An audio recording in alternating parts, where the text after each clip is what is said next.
In the rolling hills of southeastern Ohio, where the Hocking River winds through forgotten valleys, stands a weathered stone marker that most locals avoid after dark.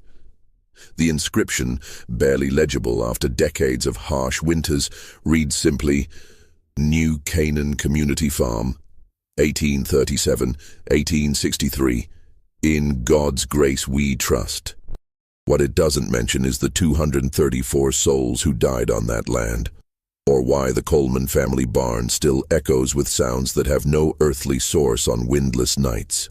For over a century and a half, the descendants of Athens County have kept this story buried, speaking of it only in whispers passed down through generations.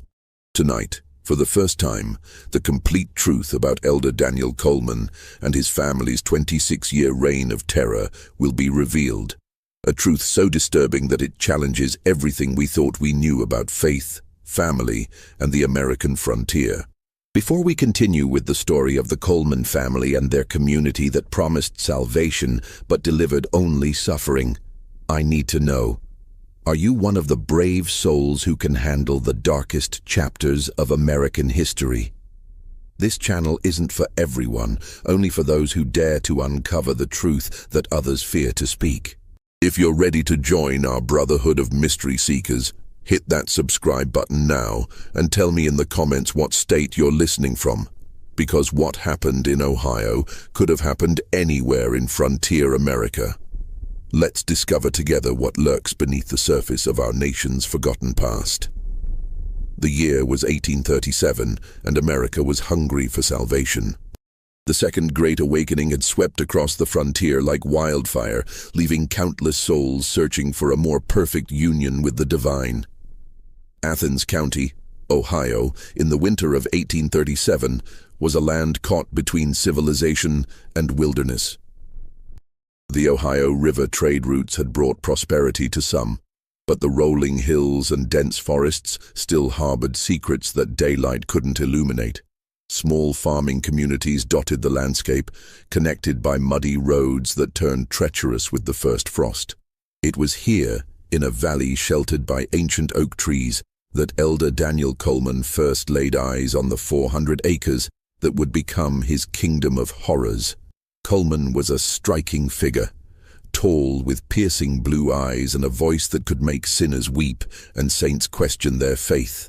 At 42, he had already buried 2 wives and claimed to receive visions directly from the Almighty. His current wife, Sarah, whom he called Mother Sarah in public, was 20 years his junior, but carried herself with the stern authority of a woman twice her age. Their 3 children, 16-year-old Joshua, 14-year-old Rebecca, and 12-year-old Ezra, had been raised to view their father not just as a parent, but as God's chosen vessel on earth. The Coleman family had arrived in Athens County with a wagon full of gold coins, claiming to be fleeing religious persecution in Pennsylvania. Daniel's story was compelling. He spoke of corrupt church leaders, of communities that had lost their way, of God's call to establish a new Eden where the faithful could live in perfect harmony. He had purchased the land with cash, an unusual transaction that raised eyebrows among the locals, but was quickly forgotten when Daniel began offering employment to anyone willing to work his fields. The property itself seemed almost too perfect for Coleman's purposes. The main house, a 2-story brick structure with thick walls and small windows, sat on a hill overlooking the valley. Below, the land stretched in all directions, fertile fields for crops, dense woodlands for lumber, and a clear stream that provided fresh water year-round. Most importantly, the property was isolated, surrounded by miles of forest that would muffle any sounds that might disturb the neighboring farms. Within months of his arrival, Daniel Coleman had begun advertising in newspapers across Ohio, Pennsylvania, and Virginia. His message was simple but compelling. Join the New Canaan Community Farm, where Christian families live in perfect harmony with God's will. No worldly possessions required, only faith, willing hands, and a desire to serve the Lord. The advertisements promised communal living, shared prosperity, and most appealing of all, guaranteed salvation for those who proved themselves worthy. The first families began arriving in the spring of 1838. The Hendersons came from a failing farm in Pennsylvania, bringing their 4 children and everything they owned in a single wagon. The Millers followed 2 weeks later, then the Washingtons, the Thompsons, and the Prices. Each family was greeted personally by Elder Coleman, who spoke with such conviction about God's plan for their community that even the most skeptical found themselves believing. What these families didn't know was that they were walking into a carefully constructed trap. Daniel Coleman had spent years perfecting his methods, studying the weaknesses of desperate people and the ways that faith could be weaponized against the faithful. The new Canaan community farm was not a religious sanctuary. It was a labor camp disguised as paradise, and the Coleman family were its merciless wardens. The early days seemed to fulfill Coleman's promises. Families lived in well-built cabins, shared meals in the common dining hall, and gathered each evening for prayer and Bible study.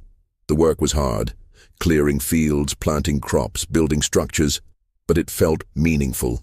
Coleman himself worked alongside the community members, his sleeves rolled up, his hands dirty with honest labor.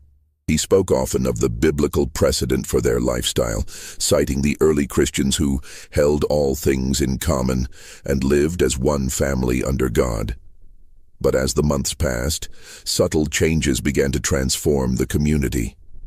The workdays grew longer, the meals smaller, the punishments for minor infractions more severe. Coleman explained these changes as necessary steps toward spiritual purification. The flesh must be weakened, he would say, so that the spirit may grow strong. Those who questioned his methods were subjected to public confessions, forced to admit their spiritual weakness before the entire community. The first death came in the autumn of 1838, just 6 months after the community's founding. Thomas Henderson, the father who had brought his family from Pennsylvania with such hope, collapsed while clearing stumps from the north field.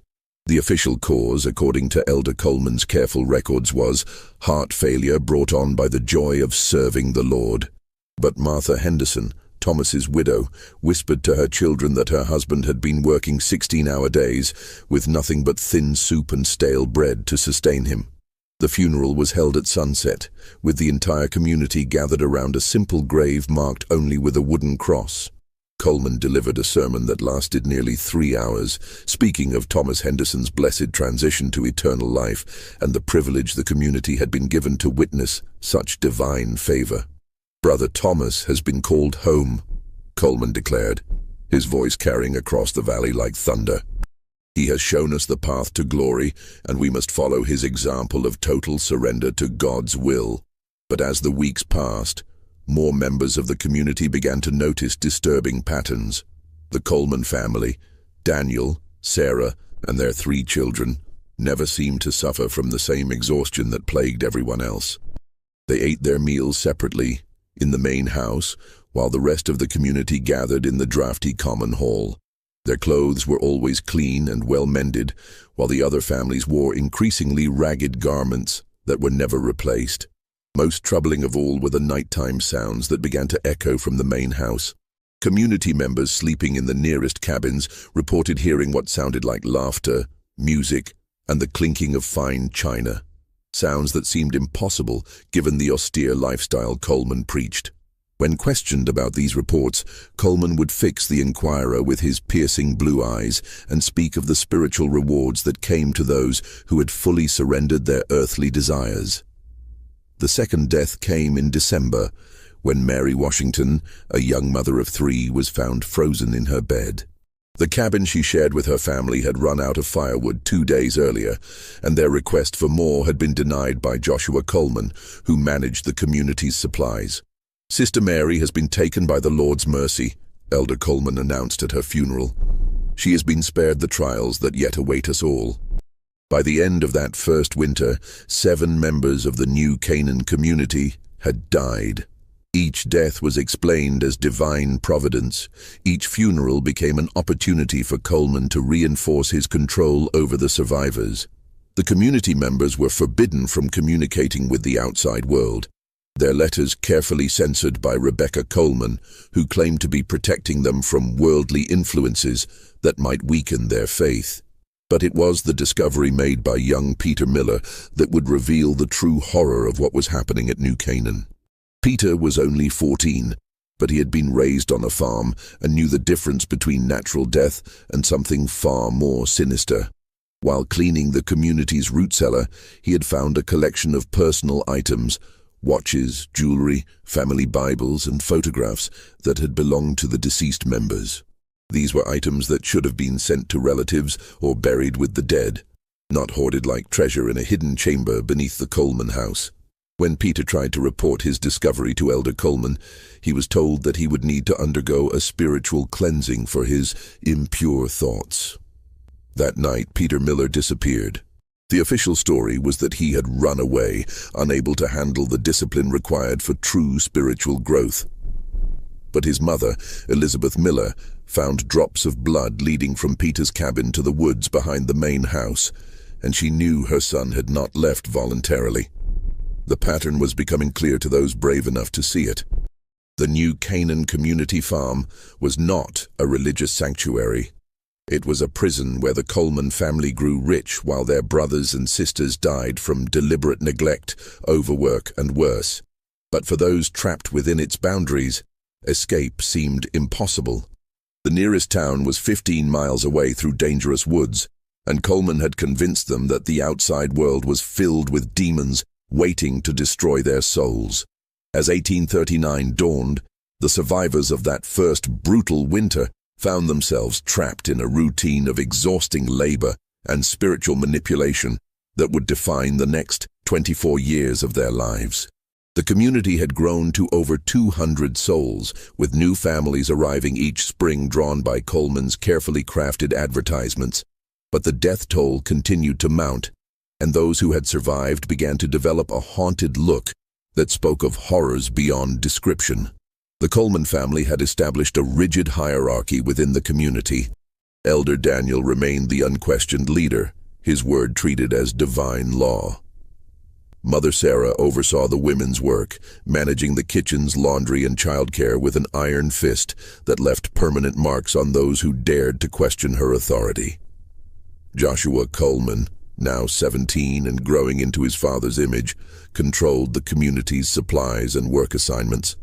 Rebecca, 15 and beautiful in the way that draws dangerous attention, served as her father's secretary and enforcer, while young Ezra, only 13 but already showing signs of the family's cruel nature, was being groomed to take over the community's expanding operations.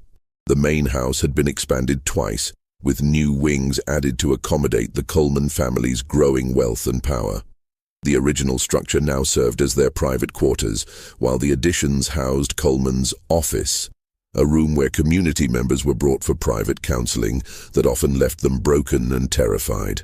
The basement had been converted into a series of chambers that the Colemans claimed were for food storage, but the community members whispered that sounds of suffering echoed from below ground on certain nights. The work routine was designed to break both body and spirit. Community members were awakened at 4 a.m. with the ringing of a bell that Sarah Coleman controlled from her bedroom window. By 4:30 they were expected to be at their assigned tasks, men in the fields or workshops, women in the kitchens or laundry, children as young as 8 helping with whatever work their small hands could manage. The only break came at noon, when they were allowed 30 minutes to eat a meager meal of watery soup and hard bread. But it was the evening services that truly revealed the depth of Coleman's psychological control. Each night, the entire community was required to gather in the main hall for what Coleman called spiritual instruction. These sessions often lasted until midnight, with Coleman delivering sermons that mixed legitimate biblical passages with his own twisted interpretations. Community members were required to confess their sins publicly, to admit their failures, and beg for forgiveness from both God and Elder Coleman. Those who showed signs of rebellion were subjected to special attention. They might be assigned to work parties that never returned, sent on missionary work to distant towns, or simply disappear during the night. The official explanations varied. Some had been called to serve the Lord in other places. Others had succumbed to worldly temptations and fled like cowards. But the community members knew better. They had learned to recognize the signs that preceded these disappearances: the private meetings with Coleman, the sudden assignment to isolated work details, the way the person's name would be mentioned with increasing frequency during the evening services. The children born in the community faced a particularly horrific fate.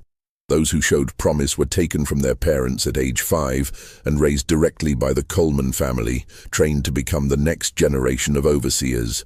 The others were put to work as soon as they could walk, their small hands perfect for tasks that adults couldn't manage. Many of these children never lived to see their 10th birthday, their bodies too small to handle the brutal conditions Coleman imposed. By 1845, the new Canaan community farm had become a self-sustaining operation of horror. The community produced crops that were sold in distant markets, bringing steady income to the Coleman family. They raised livestock that fed the family while the workers survived on scraps. They even operated a small mill that processed grain for neighboring farms, with the profits going directly into Daniel Coleman's ever-growing collection of gold coins. But the most profitable aspect of the operation was the constant stream of new arrivals. Each family brought their life savings, their livestock, their tools, and their hope. Coleman had perfected the art of extracting every penny from these newcomers before they realized the trap they had entered. By the time they understood their situation, they were too weak, too isolated, and too psychologically broken to resist. The nearest town, Athens, was far enough away that the community's activities remained hidden from prying eyes. When occasional visitors did arrive, traveling preachers, government officials, or relatives of community members, they were given carefully orchestrated tours that showed only what Coleman wanted them to see. The healthiest community members were brought forward to testify about their spiritual fulfillment, while the sick and starving were hidden away in the back cabins or sent to work in distant fields. Local authorities received regular reports from Coleman about the community's activities, always written in his own hand and presenting a picture of peaceful religious devotion. The few complaints that reached the outside world were dismissed as the ramblings of troubled individuals who had been unable to handle the discipline required for true spiritual growth. Coleman's reputation as a man of God, combined with his careful cultivation of relationships with local politicians and business leaders, created a shield of protection around the new Canaan community that seemed impenetrable. The winter of 1851 brought changes that would test even Coleman's iron control over his captive community. A severe outbreak of influenza swept through the overcrowded cabins, killing 37 people in less than 2 months. But it was during this crisis that a few brave souls began to piece together the full scope of the Coleman family's crimes. Anna Thompson, a widow who had arrived with her 2 children 3 years earlier, had been assigned to help care for the sick. Her nursing duties gave her access to cabins throughout the community, and what she discovered made her blood run cold. The influenza outbreak was not natural. It was being deliberately spread by Rebecca Coleman, who had been visiting the sick with contaminated blankets and food. Anna watched in horror as the 19-year-old girl moved from cabin to cabin, her beautiful face a mask of calculated cruelty, as she ensured that the weakest members of the community would not survive the winter. But Anna's most shocking discovery came when she was assigned to clean out the cabin of the recently deceased Williams family. Hidden beneath a loose floorboard, she found a journal that had been kept by Robert Williams, a former schoolteacher who had documented everything he had witnessed during his 2 years at New Canaan. The journal's pages revealed a pattern of systematic murder, theft, and abuse that made Anna's hands shake as she read. Williams had recorded dates, names, and methods. He had documented how food was deliberately withheld from families who showed signs of discontent, how accidents befell those who asked too many questions, and how the Coleman family had amassed a fortune built on the blood and suffering of their followers. Most disturbing of all, Williams had discovered that several community members had not died from natural causes, but had been poisoned with a substance that mimicked the symptoms of common illnesses. The journal also revealed that Daniel Coleman was not the man he claimed to be. His real name was David Colton, and he had been wanted by authorities in 3 states for fraud and murder. The deaths of his previous wives had not been natural, and the religious persecution he claimed to have fled was actually a murder warrant issued after the suspicious death of a wealthy widow who had left him her entire estate. Anna Thompson faced an impossible choice. She could try to expose the truth and almost certainly be killed for her efforts, or she could remain silent and watch as more innocent people died. The decision was made for her when she realized that Rebecca Coleman had been watching her, waiting for the perfect moment to eliminate another potential threat. The confrontation came during a particularly brutal February blizzard. Anna had been summoned to the main house for what Rebecca called spiritual counseling.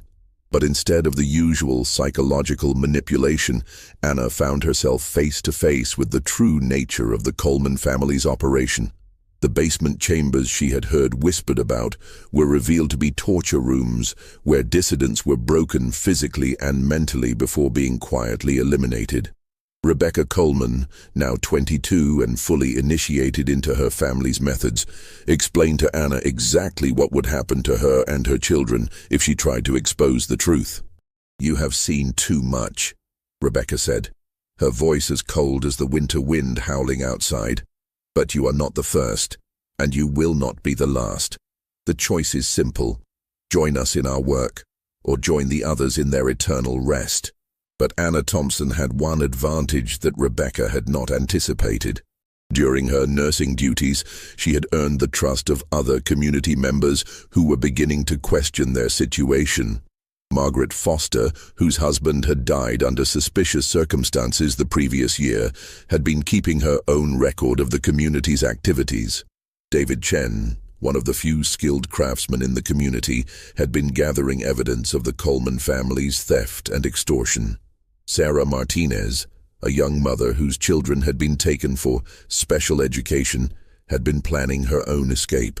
This small group of conspirators had been meeting in secret, using the cover of their work duties to share information and plan their response.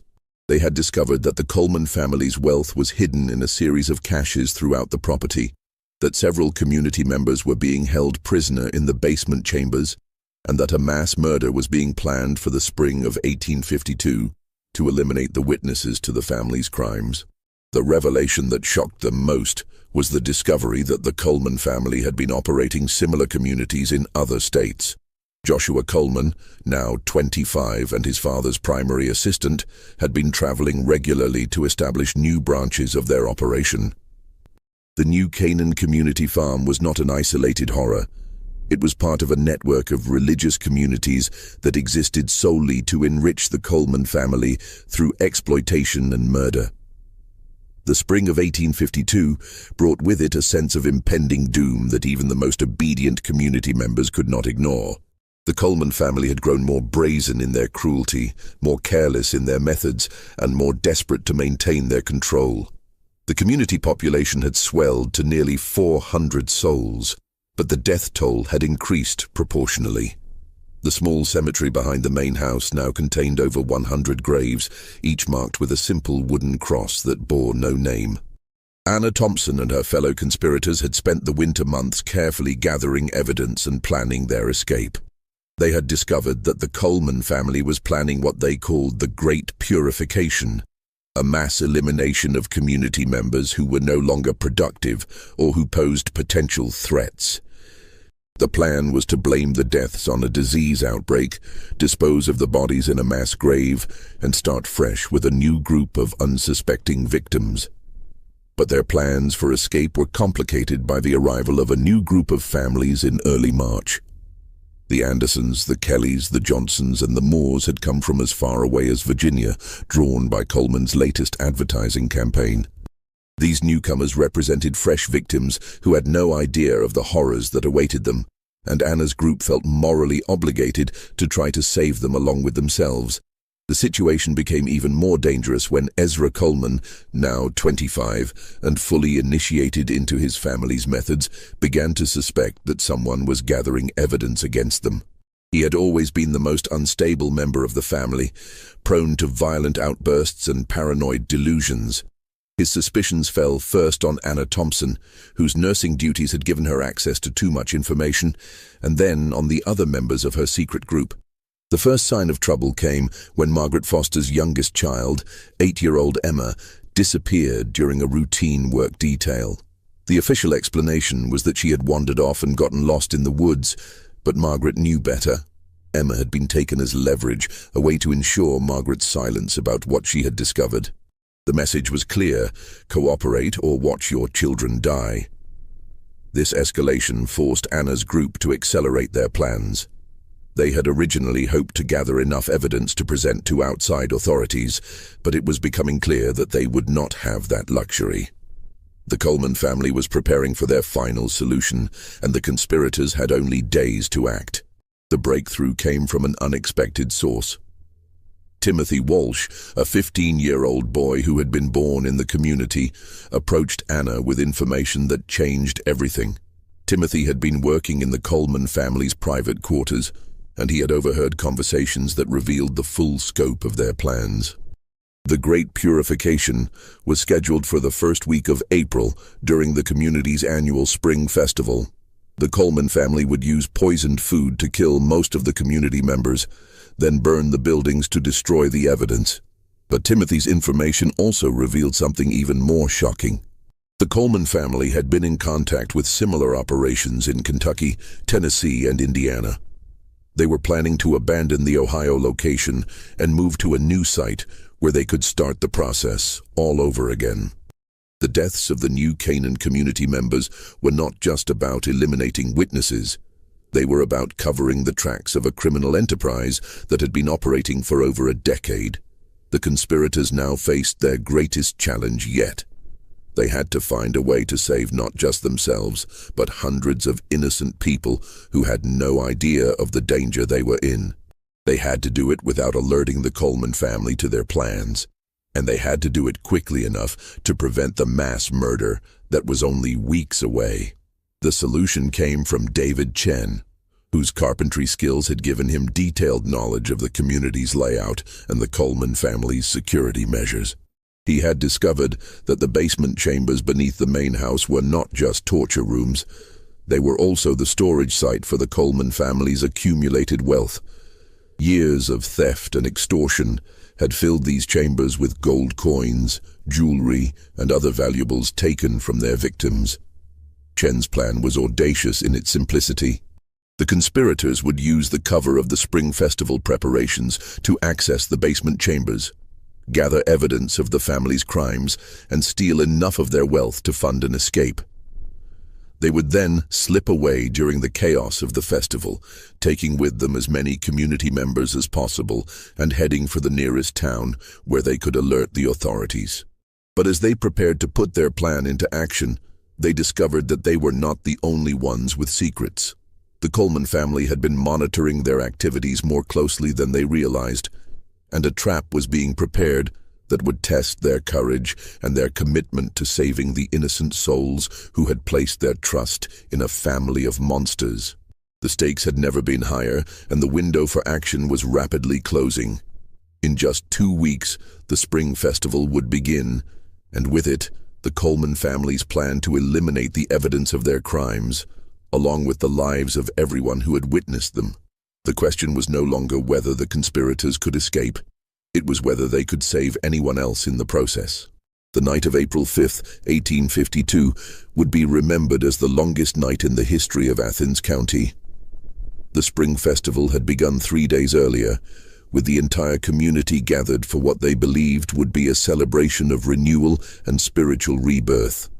But as the sun set on that cold April evening, Anna Thompson and her fellow conspirators knew that they were about to face the greatest test of their lives. The Coleman family had been behaving strangely all week. Daniel Coleman's usual commanding presence seemed forced, his sermons more desperate than inspiring. Sarah Coleman had been seen burning papers in the main house's fireplace, while Rebecca and Joshua moved through the community with a nervous energy that spoke of impending violence. Most troubling of all, Ezra Coleman had been seen sharpening knives in the family's private workshop, his eyes holding the wild gleam of a man who had finally been given permission to indulge his darkest impulses. The festival's final feast was scheduled for that evening, with the entire community gathering in the main hall for what Coleman had promised would be a transformative experience. But Anna and her conspirators knew that this feast would be the vehicle for the mass poisoning that would eliminate most of the community members. They had spent the day making final preparations, gathering supplies, and positioning themselves to act when the moment came. The plan was set into motion at sunset. While the community members filed into the main hall for the feast, Anna Thompson and David Chen slipped away to the basement chambers beneath the Coleman house. Their mission was to gather evidence of the family's crimes and steal enough of their wealth to fund an escape for the survivors. Meanwhile, Margaret Foster and Sarah Martinez positioned themselves near the exits, ready to guide community members to safety when the alarm was raised. The basement chambers were even more horrifying than Anna had imagined. The walls were lined with wooden crates filled with personal belongings taken from the dead: wedding rings, family photographs, children's toys, and other mementos of lives cut short. In the center of the largest chamber sat a massive iron safe, its door standing open to reveal stacks of gold coins and jewelry that represented the life savings of hundreds of victims. But it was the discovery in the final chamber that truly revealed the depth of the Coleman family's evil. Here, in a room lit by flickering candles, Anna found detailed records of every person who had ever entered the new Canaan community. Each entry included their name, their family members, their possessions, and the method by which they had been eliminated. The records went back 15 years and covered not just the Ohio location, but similar operations in Pennsylvania, Virginia, and Kentucky. The most shocking revelation was the discovery that the Coleman family had been selling some of their victims into slavery. Young women and children who had shown signs of resistance were not killed. They were drugged, loaded onto wagons, and transported to buyers in the Deep South. The records showed that over 60 people had been sold in this manner, their families told that they had died from various illnesses. But as Anna and David gathered the evidence, they realized that they had walked into a trap. The basement chambers were not just storage rooms, they were also a prison. The sound of footsteps on the stairs above them was followed by the grinding of metal as the heavy door at the top of the stairs was locked from the outside. They were trapped, and somewhere above them, the mass murder of their friends and neighbors was about to begin. The feast in the main hall had begun with Coleman's longest sermon yet, a rambling discourse about the necessity of sacrifice and the purification of the faithful. But as the evening progressed, the community members began to notice that something was wrong. The food tasted strange, bitter with an aftertaste that lingered long after each bite. Some people began to feel dizzy, others complained of stomach pains, and a few of the older members started to collapse. It was Timothy Walsh who first raised the alarm. The 15-year-old had been watching from the kitchen, and he had seen Rebecca Coleman adding a white powder to the serving pots. His shouts of, "Poison, they're poisoning us," cut through the hall like a knife, causing panic among the community members who were still conscious enough to understand what was happening. The Coleman family's response was swift and brutal. Joshua Coleman produced a rifle from behind the speaker's podium, while Ezra Coleman blocked the main exit with a heavy wooden bar. Sarah Coleman moved through the crowd with a butcher knife, cutting down anyone who tried to resist. But the family had underestimated the survival instincts of people who had been pushed beyond their breaking point. Margaret Foster and Sarah Martinez, positioned near the side exits, began helping people escape through the windows and rear doors. Despite the poison beginning to take effect, many of the community members fought back with the desperate strength of people who had nothing left to lose. The peaceful religious community erupted into a battlefield as victims became fighters and the Coleman family's carefully constructed world began to collapse. In the basement chambers, Anna Thompson and David Chen could hear the chaos erupting above them. The sound of gunshots, screams, and breaking furniture filtered down through the floorboards as they desperately searched for another way out. Their salvation came in the form of a forgotten coal chute that connected the basement to the outside. It was a narrow passage, barely wide enough for a person to squeeze through, but it offered their only hope of escape. As Anna and David emerged from the coal chute into the cold April night, they could see the main hall engulfed in flames. The Coleman family had set fire to the building, hoping to destroy the evidence of their crimes, along with any witnesses who might have survived the poisoning. But their plan was failing. People were streaming out of the burning building, some carrying wounded friends, others helping children to safety. The battle for the new Canaan community farm had begun, and for the first time in 15 years, the Coleman family was not in control of the situation. The question now was whether enough people would survive to tell the world what had happened in that isolated valley, or whether the Coleman family would succeed in eliminating the evidence of their crimes along with the lives of everyone who had witnessed them. The night was far from over, and the final confrontation between the innocent and the evil was about to begin. The fire that consumed the main hall of the new Canaan community farm could be seen from miles away, a beacon of destruction that drew the attention of neighboring farms and eventually the authorities from Athens. By dawn on April 6, 1852, the carefully constructed world of the Coleman family lay in ruins, but the cost of its destruction would haunt the survivors for the rest of their lives. Of the nearly 400 people who had lived in the community, only 87 survived that terrible night. The poison that Rebecca Coleman had added to the feast proved to be arsenic, a slow-acting but deadly substance that gave its victims hours of agony before death. Many who escaped the burning hall died in the surrounding woods, their bodies found days later by search parties. Others succumbed to their injuries in the makeshift hospitals that were established in nearby farms. The Coleman family's fate was as brutal as their crimes. Daniel Coleman, the man who had called himself a prophet of God, was found dead in his private office, apparently killed by a group of community members who had cornered him there. His body showed signs of severe beating, and his famous piercing blue eyes had been gouged out by someone who wanted to ensure he would never again use his hypnotic gaze to manipulate the innocent. Sarah Coleman died in the fire that consumed the main hall, trapped when a burning beam fell across her path as she tried to escape with a bag of gold coins. Her body was found clutching the wealth she had accumulated through the suffering of others. The coins melted and fused to her flesh by the intense heat. Joshua Coleman attempted to flee on horseback, but was caught by a group of survivors led by Margaret Foster. His trial and execution became a sensation that drew crowds from across Ohio, as witness after witness testified to the horrors they had endured. He died unrepentant, claiming until the end that he had been doing God's work. Rebecca Coleman's fate was perhaps the most fitting. The beautiful young woman who had spread disease and death throughout the community was found alive, but severely burned in the ruins of the main hall. She survived long enough to confess to authorities, revealing the full scope of her family's crimes and the locations of their other operations.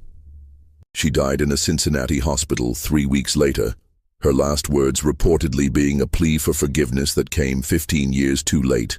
Only Ezra Coleman managed to escape the destruction of the new Canaan community farm. He was seen fleeing on foot into the woods during the chaos of the fire, and despite extensive searches, his body was never found. Some believed he had died in the wilderness, but others claimed to have seen him in distant towns, always moving, always looking over his shoulder, haunted by the ghosts of his family's victims. The investigation that followed revealed the true scope of the Coleman family's crimes. The records Anna Thompson had discovered in the basement chambers led authorities to similar operations in Kentucky, Tennessee, and Indiana. In total, over 800 people had been killed or sold into slavery by the Coleman family and their associates over a period of nearly 20 years. The network of fake religious communities had been one of the most successful criminal enterprises in American history, generating profits that would be worth millions in today's currency. The survivors of the new Canaan community farm struggled to rebuild their lives. Many were haunted by guilt over their failure to act sooner, while others were tormented by the memories of what they had witnessed. Anna Thompson became an advocate for the rights of religious minorities, working to ensure that communities like New Canaan could never again operate in secret. David Chen used his carpentry skills to help build new homes for the survivors, while Margaret Foster and Sarah Martinez established a school for the children who had been orphaned by the Coleman family's crimes. The property itself was abandoned immediately after the fire. The buildings that had not been destroyed were torn down by order of the state government, and the land was left to return to wilderness. Over the years, local farmers reported strange sounds coming from the area, the tolling of bells that no longer existed, the voices of children calling for help, and the sound of footsteps in buildings that had been reduced to ash. The official records of the New Canaan community farm were sealed by court order, and the story gradually faded from public memory. The surviving victims were scattered across the country, most of them adopting new names and new identities to escape the stigma of their association with the Coleman family. The authorities were embarrassed by their failure to investigate earlier reports of abuse, and there was little political benefit to be gained from keeping the story alive. But the truth has a way of surviving even the most determined efforts to bury it. The descendants of the survivors passed down the story through generations, and occasionally researchers and historians would stumble across fragments of the official records. The stone marker that stands today in the valley where the New Canaan community farm once operated is a compromise between truth and silence. It acknowledges that something happened there, but it doesn't reveal the full horror of what the Coleman family did to the innocent people who trusted them. The final count of the dead was never officially determined. The records that Anna Thompson discovered suggested that the true number was much higher than the bodies that were found. Many victims had been buried in unmarked graves throughout the property, while others had simply vanished without a trace. The Coleman family had been meticulous in their record-keeping when it came to tracking their wealth, but they had been deliberately vague about the disposal of their victims. In the decades that followed, the story of the New Canaan community farm became a cautionary tale whispered in churches across Ohio and beyond. Parents used it to warn their children about the dangers of blind faith, while preachers cited it as an example of how evil could disguise itself in religious clothing. But as the years passed, and the survivors died off, the story began to take on the characteristics of a legend rather than historical fact. The psychological impact of the Coleman family's crimes extended far beyond their immediate victims.